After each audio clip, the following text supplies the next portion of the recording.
Hello friends, welcome back to my YouTube channel. आज की इस वीडियो में हम कर रहे हैं पीजीटी पोल साइंस जो 13 जुलाई को हुआ था उसकी शिफ्ट 2 का English part. Let's get started. Question number 1, आपको क्या बताना है? एंटोनिम किसका? लायनाइज का। ठीक है, तो सबसे पहले हम सीधा क्या करते हैं, लायनाइज, विलीफाई, इन्फ्लेट, एडॉन और ऑगमेंट, इन सब के हम मीनिंग देख लेते हैं क्या क्या होते हैं। राइट, देखिए लायनाइज, लायनाइज का मतलब क्या है? To treat someone as a celebrity और प्रेज देम हाईली, मतलब किसी को बिल्कुल ऐसी बहुत ज़्यादा वैल्यू देना, उनको बहुत प्रेज करना, बहुत प्रशंसा करना उनकी। राइट, अब हम देखते हैं। देखो, जो रेड पेन से लिखा है वो ऊपर वाले वर्ड का मीनिंग है, और जो ब्लू पेन से लिखे हैं वो ये वाले जो नीचे वाले वर्ड्स हैं उनका मीनिंग है। विलीफाई, विलीफाई का मतलब होता है to criticise, to defame, criticise करना, है ना, आलोचना करना। इन्फ्लेट मतलब किसी को to make something larger specially beyond its normal level. कहते नहीं है बलून में हवा भर दो तो उसको इन्फ्लेट करना कहते हैं, उसकी नॉर्मल साइज से उसको बड़ा कर देते हैं। To make something larger specially beyond its normal level. Adorn, adorn का मतलब होता है डेकोरेट करना और add beauty to something. Augment, augment का मतलब होता है to make something greater in size, number और अमाउंट। किसी चीज़ को मतलब some to make something greater in size, number और अमाउंट, मतलब बड़ा करना, ज़्यादा करना, साइज़ में, नंबर में या अमाउंट में। तो अगर हम मीनिंग से जाएं तो हमें समझ आ रहा है, आप किसी को प्रेज करना, उसका अपोजिट क्या होगा? क्रिटिसाइज करना। Vilify is the right answer. Question number 2, select the option that can be use as a one word substitute for the given group of word. The scientific study of skin and its disease. देखो, scientific study of skin, skin होता है dermatology, skin का किससे relation है? Dermatology. लेकिन आपको ophthalmology भी पता होना चाहिए, न्यूरोलॉजी भी पता होना चाहिए, ऑन्कोलॉजी भी पता होना चाहिए। ऑन्कोलॉजी तो शायद आपने सुना होगा, कैंसर से रिलेटेड है, study of cancer and its treatment. Neurology nervous system से, न्यूरोलॉजी नर्वस सिस्टम से स्टडी रिलेटेड है। ऑप्थेल्मोलॉजी ये है आइज, आइज से रिलेटेड है। Right, question number 3, select the most appropriate question tag to fill in the blank. He barely made it on time. Barely, barely हो गया negative sentence, बेयरली की वजह से ये कैसा सेंटेंस हो गया? नेगेटिव। तो इसका क्वेश्चन टैग कैसा आएगा? पॉजिटिव। तो ये तो हट गए दोनों। अब आप देखिए वर्ब कौन सी यूज़ हो रही है? मेड, मतलब वर्ब सेकंड फॉर्म, मतलब आप यहाँ पे क्या आएगा? Did he. राइट, तो जो इधर वर्ब यूज़ होती है उसके हिसाब से ही यहाँ पे क्वेश्चन टैग आता है। यहाँ पे सेकंड फॉर्म यूज़ हो रही है तो यहाँ पे क्या आएगा? Did he barely made it on time, did he. Right, question number 4, select the most appropriate proverb that can substitute the underline. देखो प्रोवर्ब कौन सी आएगी? persistent and steady efforts can eventually overcome even the most difficult resistance। मतलब अगर आप कोई काम लगा करते जा रहे हैं तो वो जो बहुत डिफ़िकल्ट रेजिस्टेंस है उसको भी ख़त्म कर देगा। इसका मतलब ये पता है क्या कहना चाह रहे हैं? वो जो आपने देखा नहीं है, वो सुना है हिंदी की कहावत, रस्सी आवत जात से सिल पर परत निशान, है ना, कि मतलब रस्सी के आने जाने से, बार बार रस्सी कुएं से आ रही है जा रही है, आ रही है जा रही है, उससे पत्थर के ऊपर भी निशान पड़ जाते हैं। राइट, तो आप देखते हैं ऐसा मीनिंग किस में है? When the going gets tough the tough gets going. The squeakily the squeaky wicks gets the grease. A leopard doesn't change its sports. Constant dripping wears away the stone. Yes, बार बारी एक ही जगह पे जब पानी गिरता रहता है तो वो पत्थर को भी तोड़ देता है। यही तो बात है। चलिए अब बाकी के ये जो 3 है इनका मीनिंग भी देख लेते हैं। राइट, देखिए when the going gets tough the tough gets going, मतलब जब सिचुएशन मुश्किल होती है तो कौन उसमें से निकल पाता है? जो स्ट्रांग होते हैं। When situation become difficult strong people take action. Right, the squeaky wheels gets the grease, मतलब जो शोर मचाता है ना उसी पे ध्यान दिया जाता है। पीपल हु कंप्लेन और raise their voice gets attention. Third, a leopard doesn't change its spots. एक लेपर्ड अपने स्पॉट्स चेंज नहीं करता। इसका क्या मतलब है? People don't change their true nature. Fourth, constant dripping wears away. Wears का मतलब होता है तोड़ देना, है ना, वियरिंग एंड टीयरिंग सुना होगा आपने। Even a small gentle force if applied steadily over time can overcome the strongest resistance. तो fourth one is the right answer. Question number 5, select the most appropriate antonym of the underline word. तो पहले हम देख लेते हैं underline word है कौन सा। The atmosphere during the festival was extremely jovial. यहाँ पे अंडरलाइन वर्ड है jovial. Mohan unlike the atmosphere at our gathering which was. तो जोवियल का आपको क्या बताना है, opposite. Gloomy, gleeful, arbitrary, ideal. तो पहले तो हम इन सब का मीनिंग देख लेते हैं, राइट। देखिए जोवियल का मीनिंग क्या होता है, cheerful, friendly, full of good humour, मतलब जो बहुत मज़ेदार हो, है ना। एटमोसफेयर जो बहुत ही जिसमें आनंद आए, वैसा अगर एटमोसफेयर है तो उसे हम क्या बोलेंगे, जोवियल। लेकिन उसका अपोजिट चलिए देखते हैं, ग्लूमी। ग्लूमी का मतलब होता है सैड, डल और डिप्रेसिंग इन मूड और अपीयरेंस। तो यस, यही अपोजिट हो गया। ग्लीफुल, ग्लीफुल भी वही होता है, full of Joy and delight. तो ये तो हो गया सिनोनिम। ये क्या है, सिनोनिम। आर्बिट्रेरी, आर्बिट्रेरी का मतलब होता है बेस्ड ऑन रैंडम चॉइस और personal whim rather than logic, मतलब आपने कुछ भी चूज कर लिया। आइडियल, आइडियल मतलब परफेक्ट, मोस्ट सुटेबल। तो जोवियल का अपोजिट क्या है, gloomy. Question number 6, sentences of a paragraph are given below in jumbled order. तो अब हम देखते हैं, check out social media accounts of foreigners in India attempting to speak in an Indian language. Any mispronunciation in English or another language by an Indian is immediately met with harsh criticism with and ridicule. In India, however, we are not as indulgent of ourselves. We love that they are making an effort. You will see the comments are all about how cute they sound. तो सबसे पहले हम क्या करेंगे भाई, जो foreigners हैं वो इंडिया की लैंग्वेज अटेम्प्ट कर रहे हैं, ये सोशल मीडिया अकाउंट्स पर देखेंगे। तो ए, उसके बाद you will see the comments are all about how cute they sound. तो ए ई है ना, तो ये लग रहा है, एक बार इसको चेक कर लेते हैं। ए ई डी, उसके बाद we love that they are making an effort, बिल्कुल सही है, ये लगातार चलता आ रहा है। C, in India however we are not as indulgent of our selves, ठीक है। B, any mispronunciation in English और another language by an Indian is immediately met with harsh criticism and ridicule. और हमारे साथ अगर हम कुछ गड़बड़ कर दे तो हमारे साथ बिल्कुल अपोजिट हो जाता है। Clear, A E D C B. Question number 7, identify the incorrectly spelled word in the given paragraph. Instrumentation, minuscule, meticulously and gravitational. चलिए अब हम इन सबको अच्छे से देखते हैं। देखिए इंस्ट्रूमेंटेशन, INSTRUMEN, इंस्ट्रूमेंट, उसके बाद एशन, तो इंस्ट्रूमेंटेशन तो बिल्कुल ठीक है। अच्छा, अब इंस्ट्रूमेंटेशन का मतलब क्या होता है, इंस्ट्रूमेंटेशन मीन्स द इक्विपमेंट और tools use for scientific measurement और एक्सपेरिमेंट, है ना। तो इक्विपमेंट और tools used for scientific measurement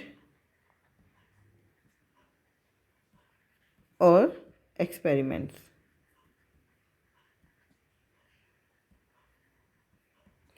उसके बाद सेकंड इज मिनिस्क्वेल। मिनिस्क्वेल की स्पेलिंग क्या होती है भाई, इसकी स्पेलिंग होती है, ये माइनस से बना है, किससे बना है ये, माइनस से, ठीक है। माइनस मतलब एक्सट्रीमली स्मॉल। तो second is the right answer. इसका मतलब क्या होता है, एक्सट्रीमली स्मॉल और टाइनी। एक्सट्रीमली स्मॉल, और मिनी से नहीं बना ये माइनस से बना है। किससे बना है, माइनस, ठीक है। उसके बाद मेटिकुलसली, मेटिकुलसली बिल्कुल ठीक है। मेटिकुलसली, मेटिकुलसली का मतलब होता है in a very careful and precise manner, मतलब बहुत अच्छे से काम करना, in a very careful and precise manner.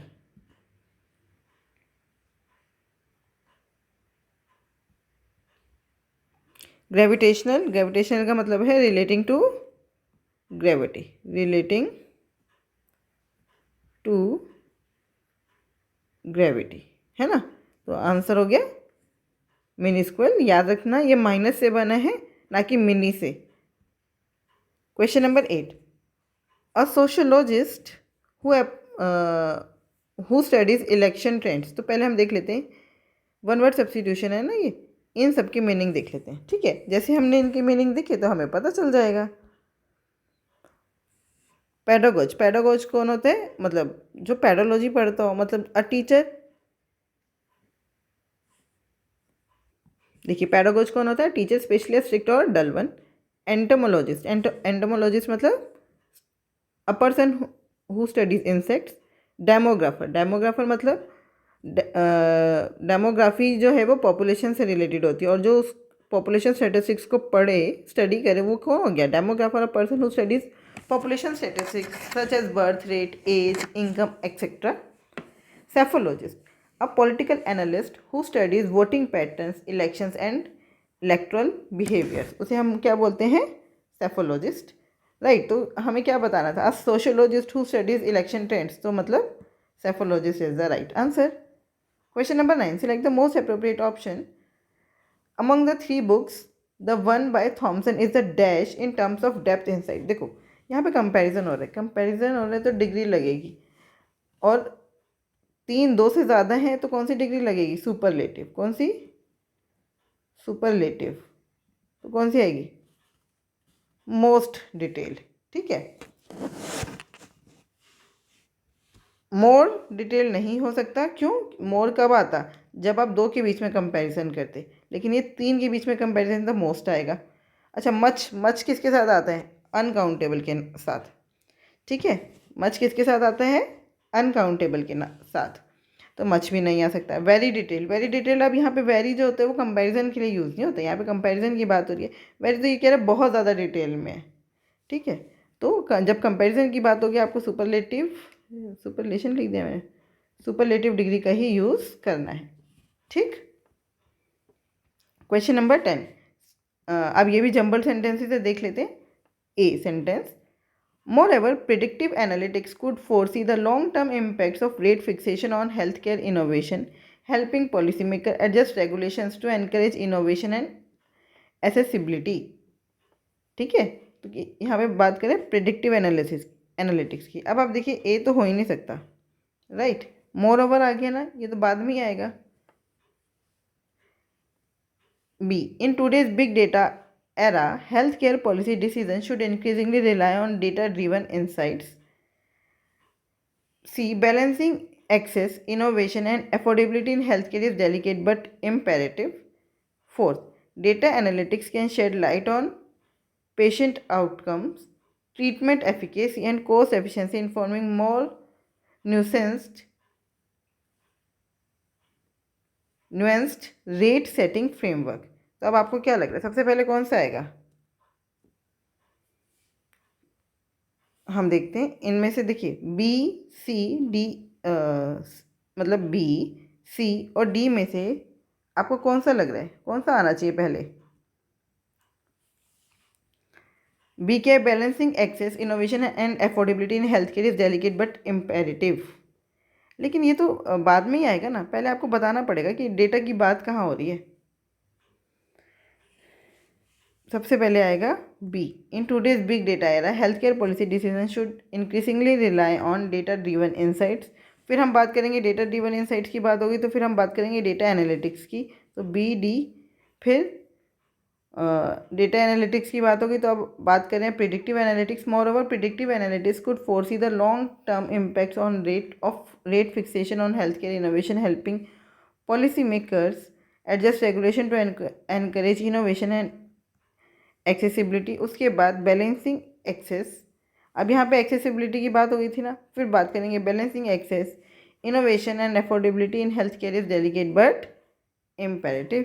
Second is the right answer. Question number 11, select the most appropriate meaning of the underline idiom. Suman was able to hit the nail on the head, मतलब बिल्कुल सही जगह पे चोट कर देना।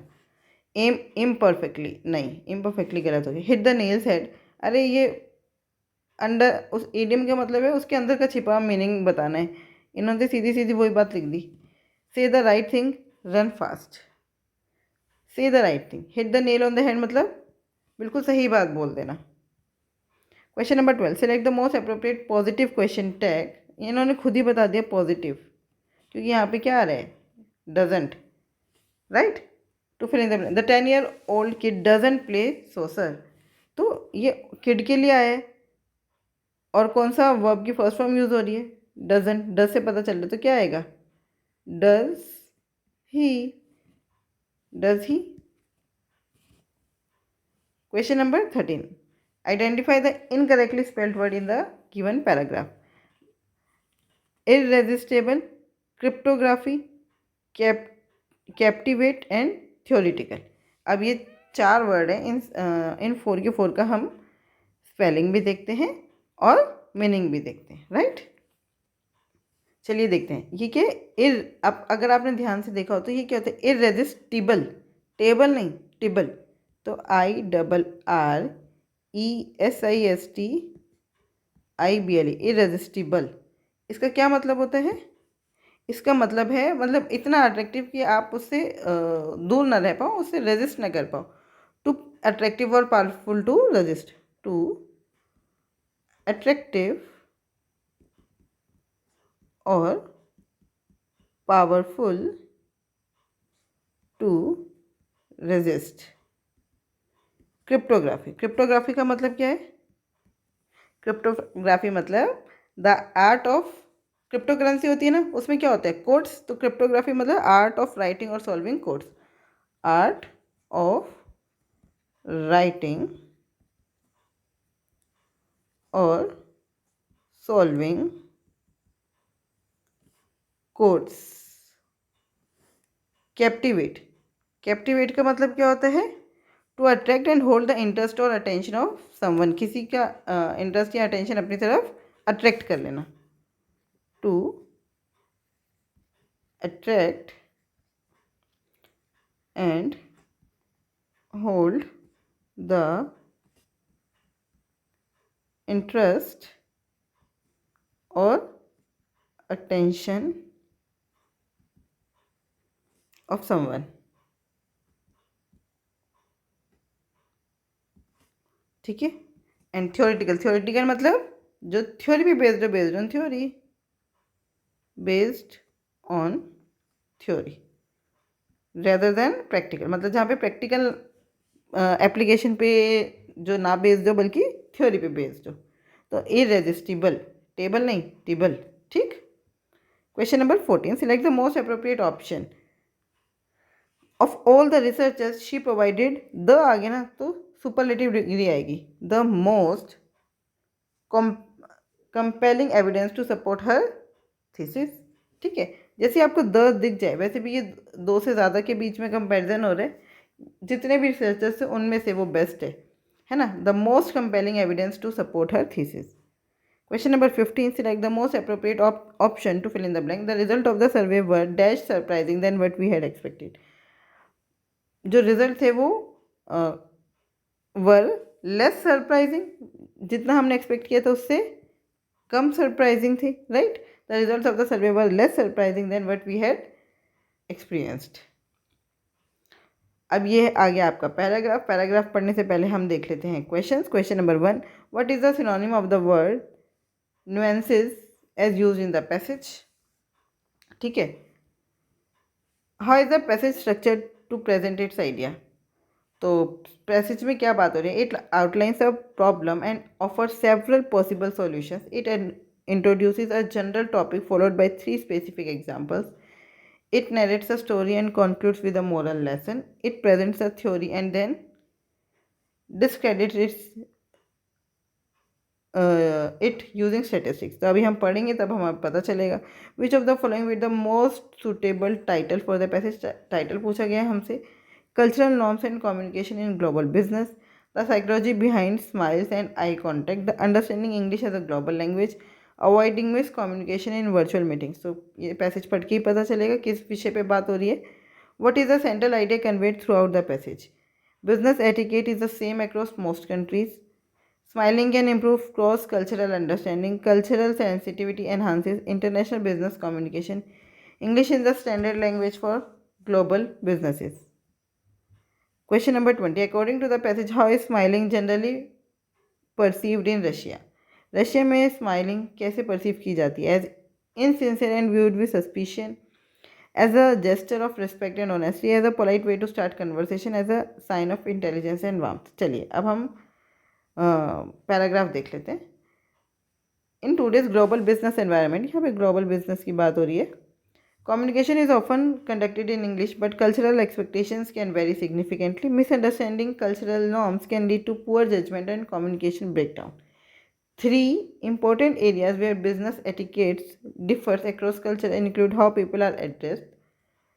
वो 3 चीज़ें कौन कौन सी हैं जिनमें हमें culturally aware business ethics differ across culture, जहाँ पे बिजनेस एथिक्स जो है वो बदल जाते हैं। एक तो how people are addressed, the role of smiling and expectation around eye contact when addressing someone difficult. Different cultures have distinct preferences. For instance, a German professional may expect to be called a doctor if they hold a PhD, valuing the title as recognition of efforts and achievement. In contrast, a British person might find this overly formal or even pretentious। मतलब German में किसी ने PhD करी है तो उसको लगेगा कि अगर उसको डॉक्टर बोला जा रहा है तो भाई उसने जो इतनी मेहनत करी है उसको रिकॉग्निशन मिल रहा है। लेकिन वही ब्रिटिश पर्सन जो है वो इसको कुछ ज़्यादा ही फॉर्मल मान लेगा, या मतलब ये कि ये कितना दिखा रहा है। Continental Europeans and Latin Americans often prefer formal titles and surnames while Americans and some British professional lean towards using first name. तो ये जो कॉन्टिनेंटल यूरोपियंस और लैटिन अमेरिकन्स हैं वो फॉर्मल टाइटल्स को प्रेफर करते हैं, लेकिन जो अमेरिकन्स और कुछ ब्रिटिश प्रोफेशनल हैं वो फर्स्ट नेम्स यूज़ करते हैं। The safest approach is to observe how other addresses you and ask if unsure. तो अपना कम्युनिकेशन बढ़ाने के लिए सेफेस्ट अप्रोच क्या है? ऑब्जर्व करो दूसरे आप वो सामने वाला आपको कैसे एड्रेस कर रहे हैं, और अगर आपको फिर भी नहीं समझ आ रहा है तो पूछ लो। Smiling also carries different meaning. In Russia it can be seen as insincere. Russia में जो स्माइलिंग है उसको इनसिंसियर माना जाता है, while in countries like the United States, Britain and Australia it signals friendliness and respect. Research shows that smiling individuals are seen as more intelligent in some cultures, such as Germany and China, but as less intelligent or even dishonest in places like Japan, Iran and India। ठीक है, कई जगह पे उनको intelligent माना जाता है, कई जगह पे उनको डिसऑनेस्ट माना जाता है। Eye contact is another area of divergence. In western countries it reflects attentiveness and honesty. However in culture such as Japan and Korea it may be viewed as disrespectful. कहीं वेस्टर्न कल्चर में तो इसको attentiveness और honesty को reflect करता हुआ माना जाता है, लेकिन कुछ कल्चर हैं जापान और कोरिया में जहाँ पर इसे डिसरिस्पेक्टफुल माना जाता है। In parts of South America, Africa and Middle East prolonged और cross gender eye contact can be inappropriate. बहुत लंबा आई कॉन्टैक्ट या फिर क्रॉस जेंडर आई कॉन्टैक्ट वहाँ पर इनअप्रोप्रिएट और कन्फ्रेंशियल माना जाता है। Understanding this culture nuances is important but it is equally vital to avoid overgeneralizing। Individuals are shaped by many factors beyond nationality, such as region, age, profession, and personal experience. Awareness without stereotyping is key to successful cross-cultural communication. Awareness without stereotyping is a key to successful cross-cultural communication. Right? तो अब हम बात करते हैं question. What is the synonym of the word nuances as used in the passage. Nuances का वो क्या है? अब आपको देखो पैसेज देख के, कल्चरल नुएंसेस मतलब कल्चरल डिफरेंसेस, मतलब डिफरेंसेस का क्या मतलब है? वेरिएशंस। तो राइट, नुएंसेस मतलब variation, cultural variations. How is the passage structure to present its idea. बताओ स्ट्रक्चर पैसेज में क्या बात हो रही है? एक जनरल टॉपिक था और 3 स्पेसिफिक एग्जाम्पल थे, right. Question number 18, which of the following would be the most suitable title for the passage. तो cultural norms and communication in global business, यही बात हो रही है। स्माइल और आई कॉन्टैक्ट तो उसके एग्जाम्पल्स दिए गए हैं, ठीक है। English as a global language नहीं, avoiding miscommunication in virtual meeting नहीं। आपको फर्स्ट और सेकंड में से थोड़ा सा कन्फ्यूजन हो सकता है, लेकिन ये जो है ना स्माइल्स और आई कॉन्टैक्ट, ये उसके 3 एग्जाम्पल्स में से 2 हैं, right. Question number 19, what is the central idea conveyed through out the passage. Central idea है क्या? Business etiquette is the same across most countries नहीं, ये तो हमने देखा ही है, एटिकेट सेम नहीं है। Smiling can improve cross cultural understanding नहीं, ज़रूरी नहीं है, कहीं कहीं पर स्माइलिंग को अच्छा नहीं माना जाता। Cultural sensitivity enhances international business communication, yes. हमें इंटरनेशनल बिजनेस कम्युनिकेशन के लिए कल्चरल सेंसिटिविटी को एनहांस करने की ज़रूरत है। मतलब अगर आपके पास कल्चरल सेंसिटिविटी है तो आपका इंटरनेशनल बिजनेस कम्युनिकेशन बढ़ जाता है, एनहांस हो जाता है। English is the standard language for global business, नहीं, ऐसी बात नहीं की गई है। Question number 20 and the last question of this video, according to the passage how is smiling generally perceived in Russia. Russia में क्या माना जाता है इसको? As insincere. देखा था ना हमने, इनसिंसियर माना जाता है रशिया में, राइट। आई होप ये 20 क्वेश्चन आपको समझ आए होंगे। फिर भी कोई डाउट है तो आप मुझसे जुड़ सकते हैं @maths PS1 टेलीग्राम चैनल पर। Thank you, keep learning, keep practising.